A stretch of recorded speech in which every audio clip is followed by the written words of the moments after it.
এতিয়া যদি কংগ্ৰেছ চৰকাৰৰ দিনত তেওঁ দুৰ্নীতিত লিপ্ত হৈছিলে তেতিয়াহ'লে তেওঁ লগে লগে এতিয়া জেললৈ যাব লাগে। চবেই কৈছে যে বিজেপি ৱাশ্বিং মেচিনৰ যিটো কথা মানে একদম প্ৰথম কথা, যদি দুৰ্নীতিত লিপ্ত হৈছিলে তাৰমানে তেওঁ নিজে ক'লে যে কংগ্ৰেছ চৰকাৰৰ দিনত হিমন্ত বিশ্ব শৰ্মা, জয়ন্ত মল্লবৰুৱা, পীযুষ হাজৰিকাহঁতে কেলেংকাৰী কৰিছিলে, চিণ্ডিকেট চলাইছিলে।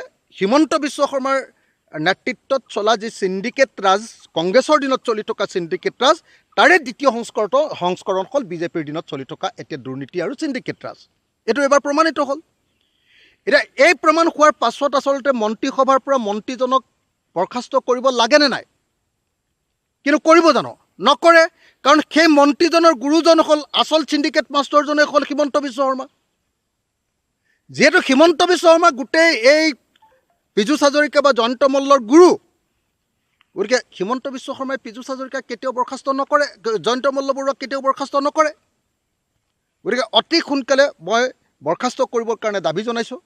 লগতে আপুনি যিটো কথা কৈছে যে জয়ন্ত মল্লবৰুৱাই এনেকৈ কেলেংকাৰী সংগঠিত কৰি প্ৰমাণ কৰি দিছে যে আচলতে কংগ্ৰেছৰ দিনত এই যিটো দাদা ব্ৰিগেড, এই দাদা ব্ৰিগেডটোৱে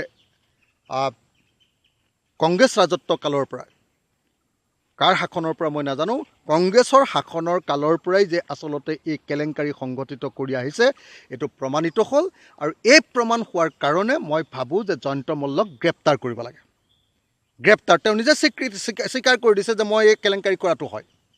কেলেংকাৰী কৰা হয় বুলি কোৱাৰ পাছত ডেফিনেটলি এটা তদন্ত ঘোষণা হ'ব লাগে আৰু তেওঁক গ্ৰেপ্তাৰ কৰিব লাগে। গতিকে এই মুহূৰ্তত জয়ন্ত মল্লবৰুৱাক অকল মন্ত্ৰীসভাৰ পৰা খেদা নহয়, জয়ন্ত মল্লবৰুৱাক গ্ৰেপ্তাৰ কৰাটো চৰকাৰৰ দায়িত্বত পৰিণত হৈছে।